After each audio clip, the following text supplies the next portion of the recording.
Inside the Plan with the 401k Brothers is a production of Horizon Retirement Plans, a division of Horizon Financial Group. Bill and Andy Bush are indeed brothers, but are not twins.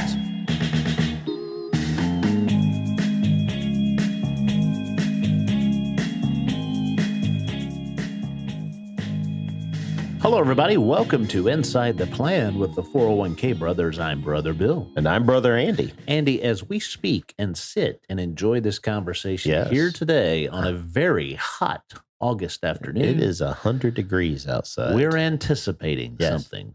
Ooh, we are, Bill. Something very big. Well, not only, there may be two big things. Yeah. One is the cooler weather. Oh, we're definitely hoping and anticipating for that. Yes. Days are getting shorter, so we should be starting to see cooler weather not too far off, but it's still hot as it can possibly be. But the big thing, especially around here in Louisiana and many parts of the South and the country in general, is the coming of football season. Bum, bum, bum, bum. Dun-dun. And specifically around here, college football. Right. The LSU Tigers being right down the road. A lot of folks out there in 401k land really enjoy watching them Tigers. Oh, they really do. Had a pretty good season last year and are expecting big things. I think the polls just came out. LSU was ranked preseason number 5. Number 5. Yes. Which is pretty impressive. And they do have a lot of good returning talent coming back. And of course, Coach Brian Kelly's second year to coach here. So we've got high hopes and lots of anticipation, as you said. And so the listeners of this podcast may be thinking, that's all good and well. That is all good and well. But what does that have to do with retirement? Well, here's what it has to do with retirement in a lot of ways. We talked about anticipation, and folks do also have anticipation towards retirement, towards the first day they get, or the last day, I guess, they walk out the door at their place of work. Well, that has in common with the fact we've seen this around town, blank days until kickoff. Right, exactly. And often people count down the last day of their work, their first day of their retirement. That's right. I got 31 days, or I got 16 weeks, or whatever the case may be. There are certain events that you like to count down to. Yeah, and I think too, it goes to and so anticipation of that, but then the high hopes, right? And I mean, with LSU preseason ranked number 5, we have high hopes that they're going to have a pretty darn good year, right? Oh, definitely. But, and I'm sure, let me add to that, the high hopes we have. Well, I'm sure Coach Kelly and his group of coaches also have high hopes. The players do as well. They have plans and game schemes and schematics to make sure that they execute and have the best potential of winning each game. And the key word there is plans. Plans. They don't just show up the first day of the season and go out there and play. There is a lot of forward thinking that has to go into this. Yeah. And we've talked about this before, about how our minds perceive the future as almost flawless, right? We're not sick. We're healthy. We are making good judgment and decisions, and yet things happen. And so what if our kickoff game is against Florida State down in Orlando? And, what if something happens down there that could trip up all the plans and the schematics and the execution and the team in some way, meaning a key player gets injured, right? That would be terrible for LSU.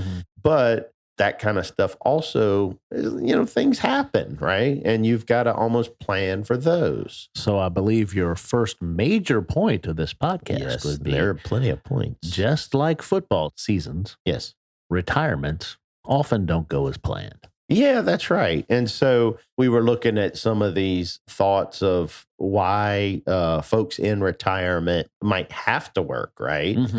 And I think that, I don't remember what all the percentages were, but, some of them were, some of them want to work, so they have extra money. Some of them have to work because they need insurance or they need the extra money.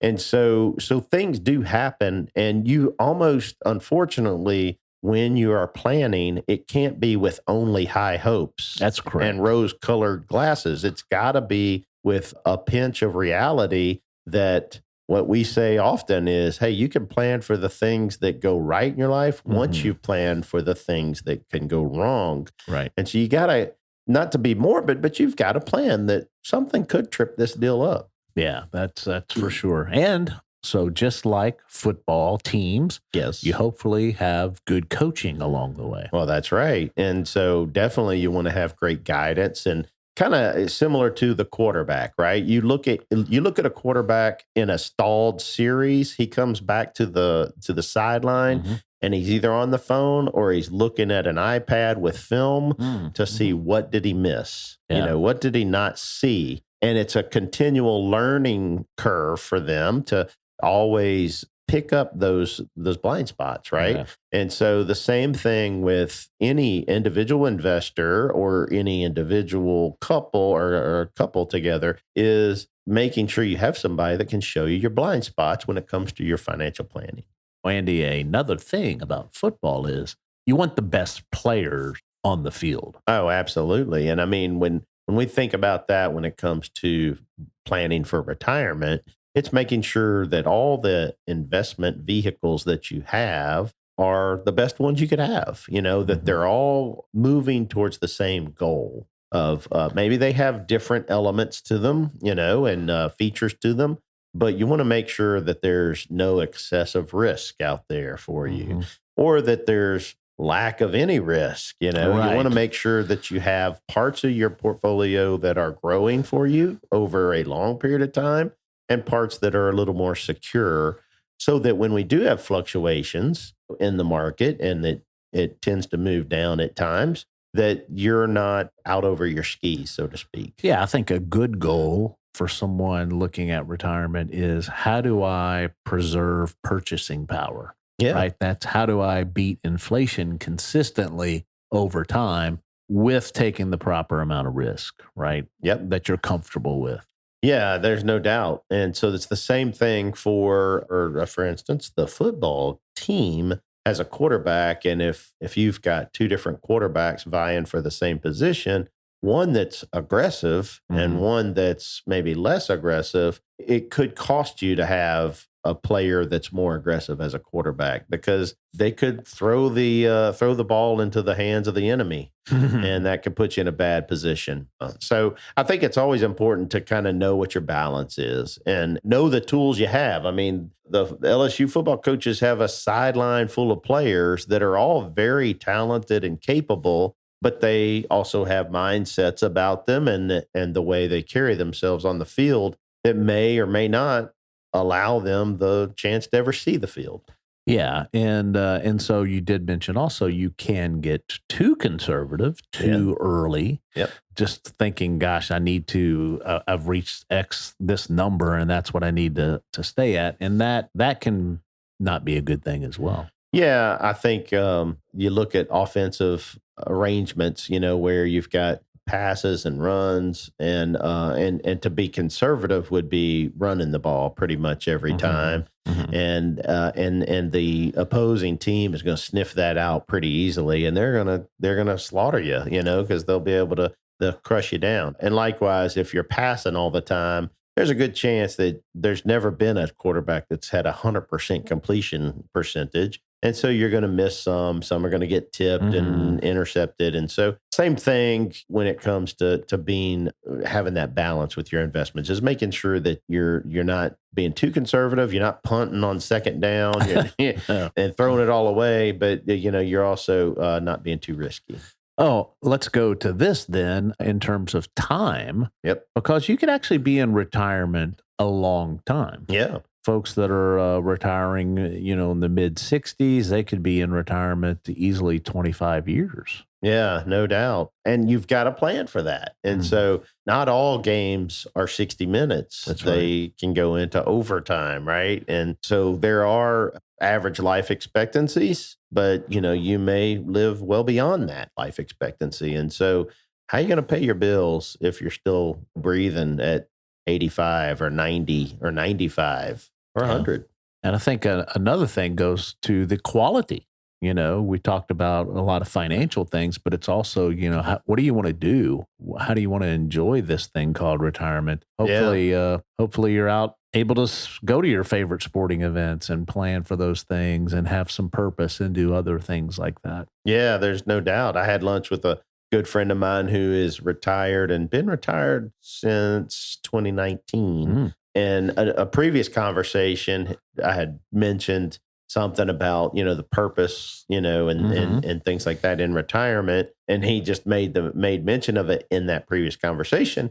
That's great that you're talking about that because it's tough to figure out. And he goes, I kind of have a hard time figuring it out. I did. And so I asked him about that today. And it's very true. And he said, yeah, there's things that you want to do, like take care of your health and be active physically as best you can and maybe mentally as best you can. But then what do you do after that? And there's got to be a social aspect to it. Right. In fact, MIT Age Lab has 3 questions that if you can answer these questions, it actually prepares you for retirement. All right. It seems a little simplistic, but here they are.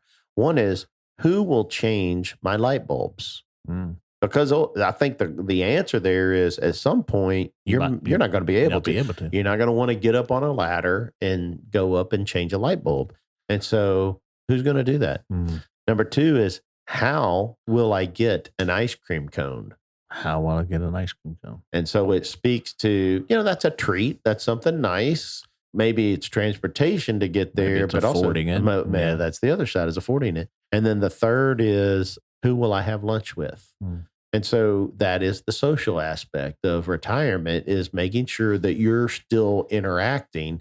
To think about our mother, and she's pretty socially active. Yeah, she is. She's 81. She's 81, and she's very involved with her kids, us, grandkids, and her grandkids for sure, and now great grandkids that she has to go talk to and think about and buy little gifts for and things like that. And that just keeps her very, very active. She also has a close set of friends that she socializes with. So I think the other thing, Andy, in going back to the football analogy, is the control side of things. Is players are often reminded, hey, just control what your game is, what your talent is, what the preparation has been. And so preparing for retirement, there are those certain things that you have total control over. Yeah.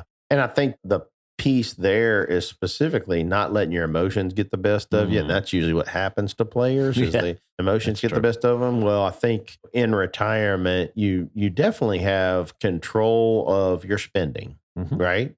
In the sense that that there are needs that you're going to have to spend money on. Now, you don't have control necessarily the pricing of those things, but you have control of the spending. Yeah. And in preparation for retirement, where you're invested.